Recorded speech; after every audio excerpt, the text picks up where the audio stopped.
읽었잖아요. 그런데 1장부터 18장까지 각 장이 하나씩의 주제를 다루고 있다면 19장은 상당히 다양한 주제를 다루고 있습니다.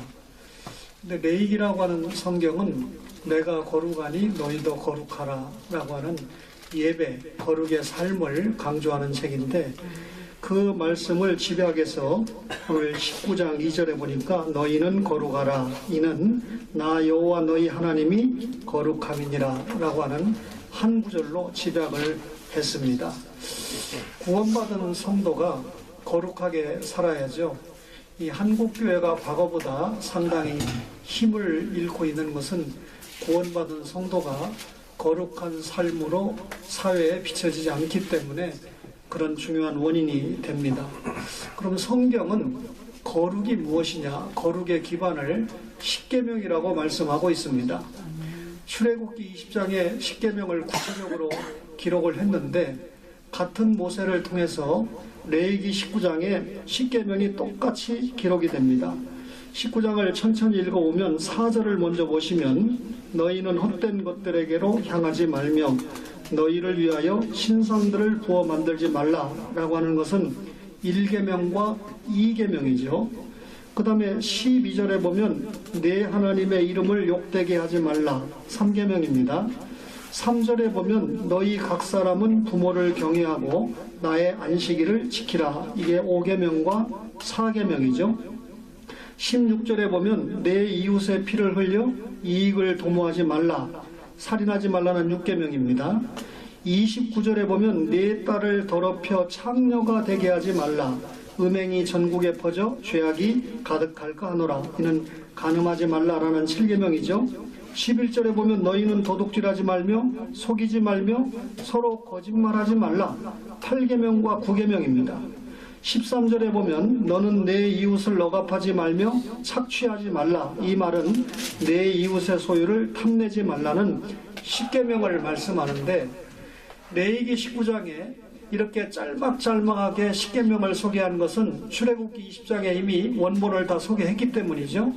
그런데 19장에 다시 10계명을 이렇게 구체적으로 언급해 놓고 마지막 37절에 보면 그 하나님의 모든 계명을 지켜 행하라 이렇게 끝납니다. 이 10계명을 외우거나 깨닫는 정도가 아니라 그 말씀을 지켜 행하라 라고 말씀하는데 우리가 거룩한 삶을 산다는 것은 이 거룩의 기반이 10계명이고 10계명을 지켜 행하는 것이 거룩이라는 것을 말씀하고 있는 것입니다. 그런데 그 거룩의 내용이 사랑이라는 겁니다. 여러분들이 아시다시피 10계명의 내용은 앞에 4계명은 하나님 사랑, 뒤에 6계명 이웃 사랑으로 여러분들이 기억을 하고 있지 않습니까?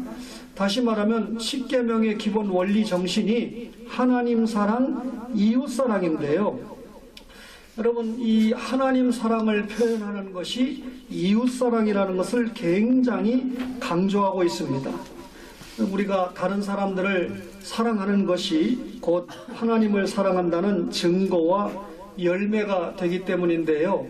신명기도 모세를 통해서 기록하지 않았습니까?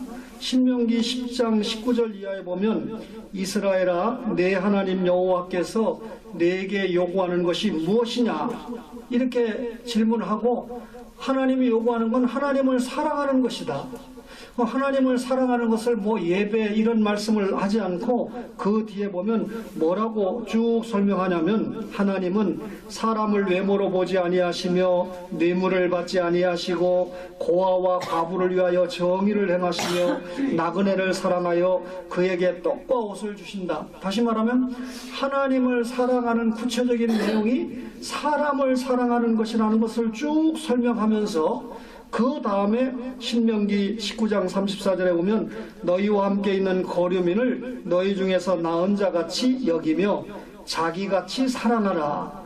신명기 10장 19절에 이런 말씀이 있는데 오늘 레위기 19장 여러분이 34절을 한번 보시겠습니까? 거기에 보면 너희와 함께 있는 거류민을 너희 중에서 나은 자같이 여기며 자기같이 사랑하라. 너희도 애굽 땅에서 거류민이 되었느니라 라고 말씀하시면서 나는 너희 하나님 여호와이니라 라고 말씀합니다. 다시 말하면 하나님을 사랑한다는 것은 무엇을 사랑함으로 입증한다는 겁니까? 사람을 사랑하는 것으로 입증한다. 다시 말하면 하나님 사랑은 이웃 사랑을 구체화하는 것으로 나타낸다. 따라서 거룩을 이루는 방법이, 내용이 사랑이라는 겁니다. 그렇다면 사랑이 무엇일까요?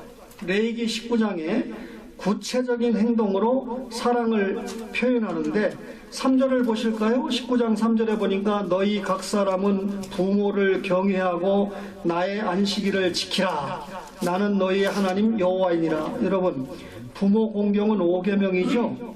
안식일을 지키라는 것은 4계명이죠.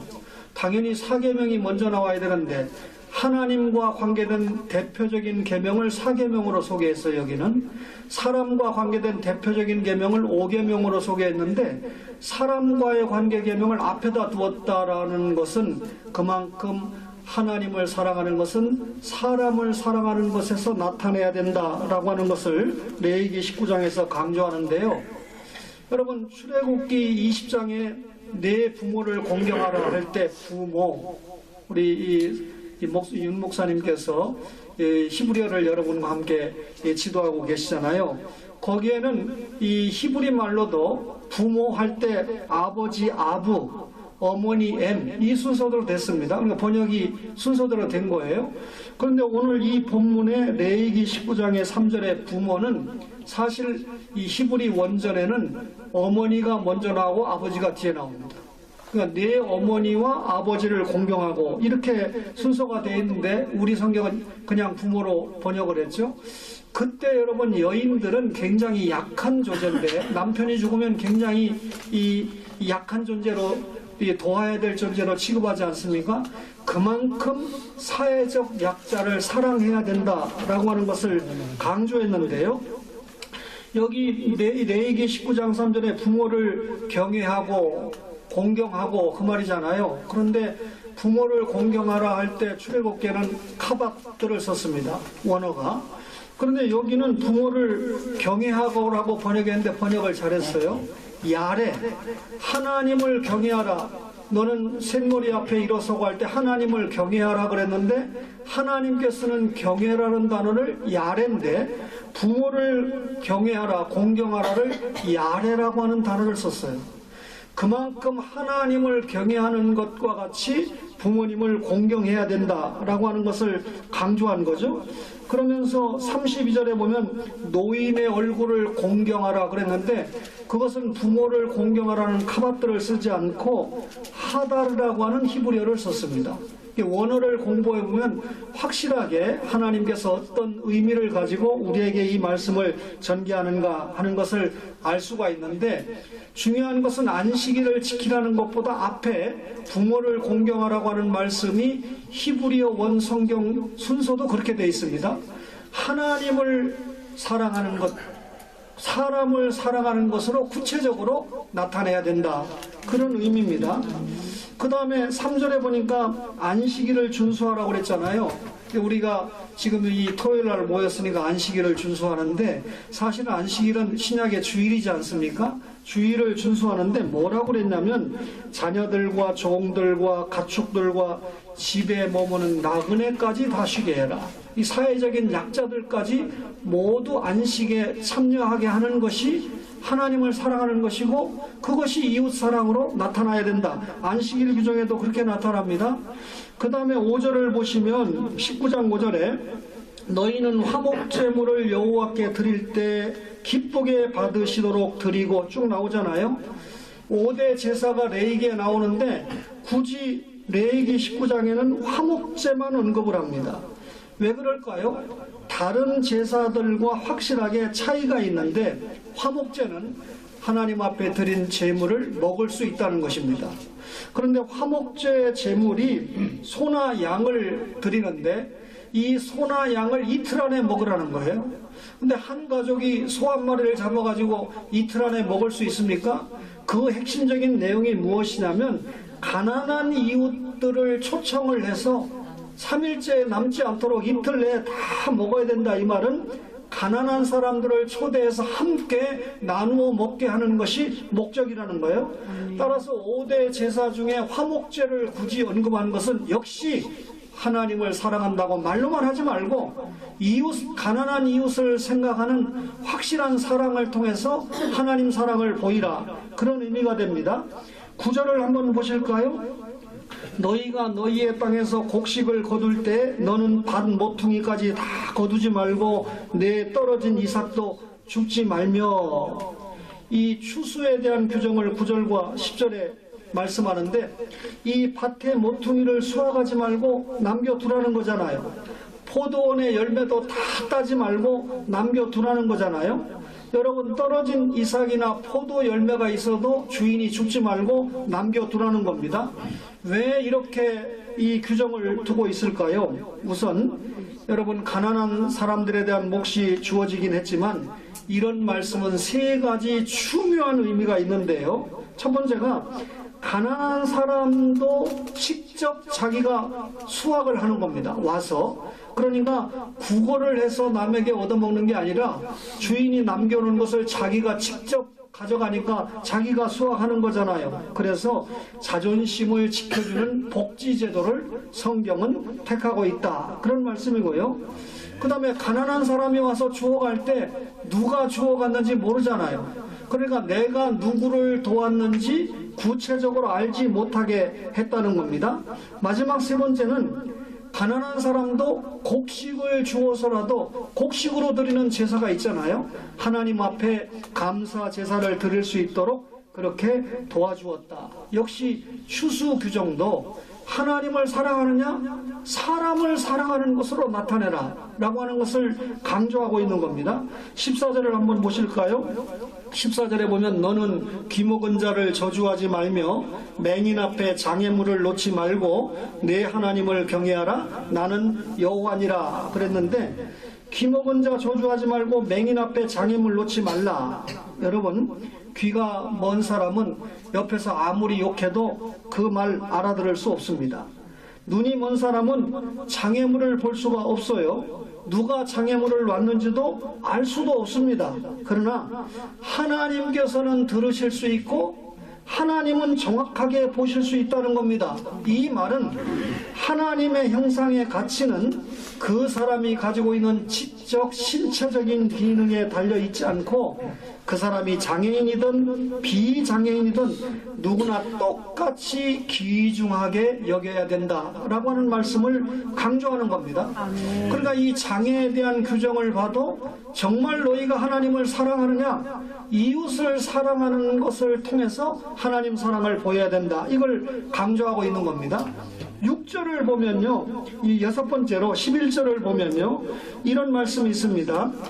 11절에 너희는 도둑질하지 말며 속이지 말며 서로 거짓말하지 말며 그랬습니다. 여러분, 이 말씀은 이 도둑질, 거짓말, 억압, 착취하지 말라, 이 말은 자신의 이익을 위해서 남을 이용하고 악을 행하는 것을 금하시는 말씀이죠. 사람을 착취하지 말라, 이 말을 들으면 무슨 거창한 폭력이나 행하고 폭정이나 하고 탄압으로 생각을 하는데, 이 말씀의 전후 문맥을 잘 집약해 보면 하나님은 품삯을 제때 지급하지 않는 것을 억압으로 착취로 여기신다 라고 하는 것입니다. 여러분, 신명기에 그 품삯을 당일에 주고 해진 후까지 미루지 말라 이렇게 말씀하시면서 그가 그의 생명을 품삯 위에 두고 있다고 신명기 24장 15절에 그렇게 말씀하고 있습니다. 가난한 사람들에게는 품삯이 참으로 그들의 생명과 직결된다, 그 말이죠. 그러니까 도둑질, 거짓말, 억압, 착취하지 말라, 이 말씀도 하나님을 사랑하는 것은 이웃을 사랑함으로 구체적으로 나타내야 된다, 그 말이죠. 여러분, 7번째로 오면 15절에 이런 말씀 있잖아요. 너희는 재판할 때 불의를 행하지 말며 가난한 자의 편을 들지 말며 세력 있는 자라고 두둔하지 말고 공의로 사람을 재판할지며 그랬는데, 이건 공평에 관한 말씀이거든요. 이 사람이 무조건 힘이 없고 가난한 사람의 편에 서라 이런 말씀을 성경이 하는 것은 아닙니다. 여러분, 가난한 자들에게 필요한 것은 편파적인 호의나 관심을 주는 것이 아닙니다. 가난한 사람들에게 필요한 것은 오늘 우리 황현시 로펌에서 강조하는 것처럼 정의와 공평이 필요할 뿐이라는 겁니다. 따라서 이 가난한 사람이나 인권의 사각지대에 있는 사람들이 원하는 것은 부당한 대우를 당하지 않고 자신들이 마땅히 인간으로서 받아야 될 정당한 대우를 받고자 하는 것이 중요해요. 따라서 우리가 공평을 가지고 사람을 상대한다라고 하는 것은 어떤 사람에게든지 부당한 대우하지 않고 정당한 대우를 하는 것이 중요하다 그 말입니다. 마지막으로 17절에 보면 이런 말씀이 있죠. 너는 내 형제를 마음으로 미워하지 말며 내 이웃을 반드시 견책하라 그랬는데요. 여러분, 이 잠언 27장 5절에도 보면 면책은 숨은 사랑보다 낫다 이런 말씀이 있는데요. 이 사람이 잘못했을 때 여러분 정확하게 그 잘못에 대해서 꾸짖을 줄 알아야 되는 것이 사랑이라는 거예요. 누구를 사랑해서 속으로만 사랑하는 것보다는 터놓고 꾸짖는 것이 낫다라고 하는 말씀을 하는데 여기에 존재 조건이 있습니다. 여러분, 견책할 때 미움으로 해서는 안 된다는 겁니다. 상대가 잘못했을 때 타일러 주고 꾸짖어 줘야 되는데 미운 감정을 가지고 해서는 안 된다는 것을 성경은 강조해요. 미운 감정으로 사람을 꾸짖으면 화만 불러온다는 겁니다. 따라서 사랑으로 하는 견책만이 그 사람을 정확하게 회복시키고 세울 수 있다는 겁니다. 여러분, 지금까지 구원받은 성도가 그 성도에게 요구되는 삶은 하나님 앞에 예배, 다시 말하면 거룩의 삶을 하나님께서 요구하는데 이 사랑을 이야기할 때 내 이웃 사랑하기를 내 자신과 같이 하라 이렇게 말씀합니다. 사람이 나 자신을 사랑하는 것처럼 다른 사람을 사랑하라는 것을 하나님께서 요구하니까 얼마나 여러분 이 거룩한 삶이라는 게 사랑인데 사랑을 구체적인 행동으로 표현한다. 말로만 사랑하는 거 안 된다 그 말이잖아요. 거룩은 종교가 주장하는 한 분야의 덕목이 아니라는 겁니다. 거룩은 기도와 찬송만으로 표현되는 것이 아니라는 겁니다. 삶의 모든 영역에서 다른 사람들을 나 자신과 같이 사랑하는 것이 거룩이다 그 말이죠. 그러면 결론적으로 우리 신약시대에 살고 있잖아요. 새 언약 안에서 사람을 통한 거룩이 이루어지는데 여러분, 이 세부적인 어떤 기록된 이 내용들이 시대에 따라서 변할 수 있거든요. 예를 들면 수수에 대한 이야기 해볼까요? 저 맨 뒤에서 예배 드리시는 전직 두 보좌관님 중에 한 분은 농사 짓잖아요. 그러니까 이 추수에 관한 것이 말씀이 해당이 될 수도 있고 한 분은 농사를 안 지니까 해당 안 되는데 대부분의 여기 계신 분들 가운데 혹시 농사 짓는 분들 있습니까? 아니잖아요. 그런데 추수에 관한 규정은 농사를 짓는 사람들에게 직접 적용할 수 있지만 현재 농사를 짓지 않는 사람에게는 이 규정이 추수에 대한 규정이 적용되기가 어렵잖아요. 이 말은 여러분 거룩한 삶의 근본 원리는 그래도 변하지 않고 있다는 것을 제가 말씀드리고 싶은데 주님은 이 모든 사랑의 구체적인 행동 이면에 뭐라고 정의하냐면 내 이웃 사랑하기를 내 자신과 같이 사랑하라 라고 하는 이 말씀을 통해서 율법 전체를 요약하셨습니다. 율법이 뭐냐? 예수님은 하나님 사랑이고 이웃 사랑인데 이웃을 내 자신과 같이 사랑하라. 야고보 사도도요, 이것이 최고의 법이고 그리스도인을 자유롭게 하는 온전한 율법이라고 칭하고 있습니다. 내 자신과 같이, 이 말은 사랑의 방식과 크기입니다. 여러분과 저가 누구를 사랑할 때 내 자신과 같이 자기 자신을 사랑하는 것과 똑같은 방식으로 똑같은 정도로 이웃을 사랑하라, 그렇게 말씀하고 있는 거죠. 사실 새 언약 안에서 거룩의 기준은 굉장히 높아졌습니다. 예수님은 뭐라고 말씀하냐면 우리에게 이웃과 나그네뿐 아니라 원수와 박해하는 자들까지도 사랑을 해라. 나를 박해하는 사람 말씀 끝에 이런 결론을 내리십니다. 그러므로 하늘에 계신 너희 아버지의 온전하심과 같이 너희도 온전하라. 하나님의 온전하심을 담는 것은 모든 이들을 사랑하는 것입니다. 여러분과 제가 어떻게 하나님의 온전하심을 닮을 수 있을까요? 여러분, 온전한 사랑은 경계를 두지 않고 아무 제한도 두지 않고 모든 사람에게 미치는 사랑. 여러분, 예수님께서 십자가에서 우리를 위해서 살찢고 피 흘렸다. 여러분, 사랑의 경계와 제한을 두지 않고 우리를 위해서 헌신하신 거 아닙니까? 그러면서 그 십자가에서 원수를 위해서도 기도하시지 않았습니까? 여러분, 이 온전한 하나님 아버지와 성자 예수님의 사랑을 받은 여러분과 저가 여러분, 사람을 사랑할 수 있는 능력을 하나님께서 주셨다라고 하는 것입니다.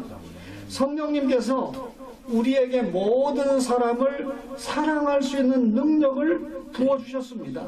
따라서 구원받은 여러분과 저가 성령님의 인도를 따라서 일상에서 사람을 사랑하는 구체적인 행동을 보인다면 하나님이 기뻐하신다 그 말이죠. 따라서 사랑이 거룩의 성장을 낳습니다. 아멘. 여러분과 저가 정말 거룩한 사람이냐 아니냐, 그 구원받음을 확증한 그 거룩한 삶은 얼마나 하나님을 사랑하고, 근데 하나님을 사랑하는 게 기도 많이 하고 성경 많이 읽고에 국한되지 않고 그 삶이 얼마나 하나님이 원하시는 이웃 영혼들을 사랑하느냐라고 하는 것이죠.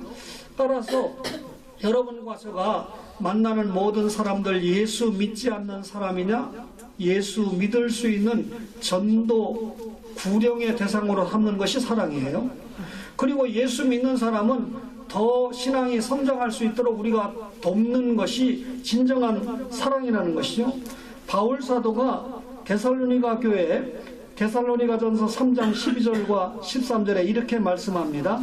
주께서 너희에게 서로를 향한 사랑과 모든 사람에 대한 사랑이 더욱 많이 넘치게 하사, 모든 사람에 대한 사랑이 더욱 많이 넘치게 하사, 마지막에 주 예수께서 그의 모든 성도와 함께 강림하실 때 하나님 우리 아버지 앞에서 거룩함에 흠이 없게 하시기를 원하노라. 거룩함에 흠이 없게 하시기를 원하는 것이 사랑의 더함입니다. 아멘.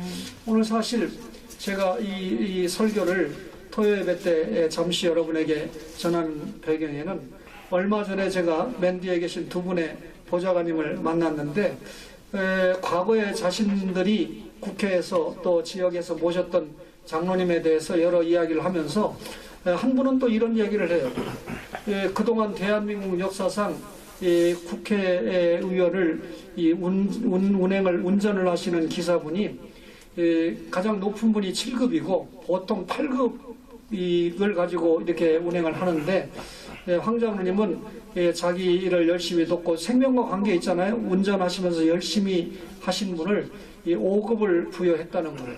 그러면서 정말 사랑을 사랑하는 모습들이 많이 나타나는데 두 분의 말씀을 집약해 보니까 탈북민들을 돕는다든지 장애우를 사랑한다든지 하는 이런 모든 정책을 전개해 갈 때 보면 상당히 이웃을 사랑하는 모습이 많이 있었다.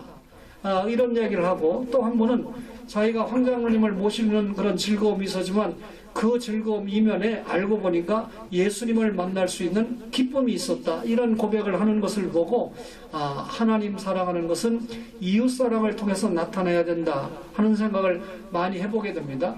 어떻게 보니까 황 장로님을 알게 되고 보좌관님을 알게 되다 보니까 지역에서 또 봉사하고 정치하는 분들도 이 적지 않게 저를 목사로 알아주고 교제를 하게 되는데, 제가 아마 여기 앉아 계신 양혜진 의원님이나 박현주 의장님이시나 이런 여러 정치하시는 분들에게 저 자신을 위해서 뭘 부탁한 건 한 번도 없습니다.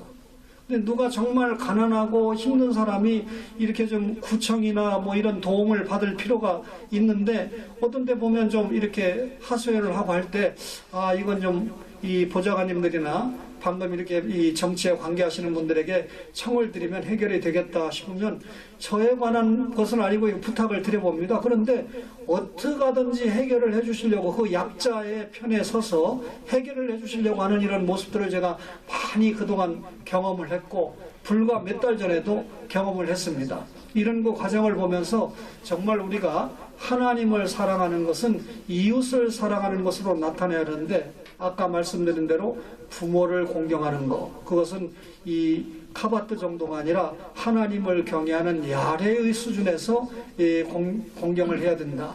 그런 의미에서 볼 때 이 자리에 부모님이 생존해 계신 분들은 굉장히 복이 있는 분들이다. 저는 아버지 어머니가 다 이미 주님의 품에 안겼기 때문에 어떤 면에서 이제 제 세대가 어른이 돼버렸는데 이 명절 때 부모님을 만나 뵙고 온 가족이 모여서 세배드리고 예배드리고 또 잔치하고 하는 이런 모습을 보면 얼마나 부럽고 행복해 보이는지 모릅니다. 사랑하는 이 토요 겨자씨 모임에 모인 여러분, 여러분의 기도가, 여러분의 신앙이 사람을 사랑하는 모습으로 나타나서 이제 여러분들이 어떻게 하든 여기 또 로이 교회가 있잖아요.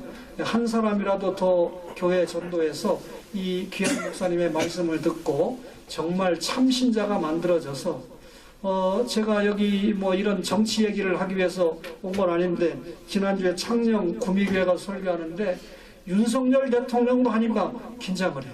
지금 저렇게 됐으니까 이재명 더불어민주당 이 대표도 하니까 긴장을 하더라고요. 목사는 설교하면서 정치인 얘기할 필요 없는데 제가 꺼낸 이유가 이분도 저분도 구원의 대상일 뿐이다. 정쟁하는 건 자기들끼리 할 일이고 따라서 오늘 보니까 얼마 전에 민원을 많이 해결해 주신 박현주 의장님도 오셨는데 이 모임을 통해서 이 예배를 통해서 로이교회를 기억하시고 예수 믿고 영원한 천국에서 우리가 영원한 가족으로 살아가는 즐거움이 있으면 좋겠다라고 하는 생각을 가지면서 여러분 거룩의 기반은 십계명입니다. 십계명은 사랑인데 하나님 사랑, 이웃 사랑입니다. 새 언약 안에서 이웃을 내 자신과 같이 사랑하는 여러분과 저를 통해서 이 토요 예배의 모임을 통한 예배를 통한 구성원을 통한 하나님 나라 확장이 인천 성도 연수구 인천 조국과 아시아와 세계까지 확실하게 미치는 여러분과 저가 되기를 주님의 이름으로 간절히 바랍니다. 아멘.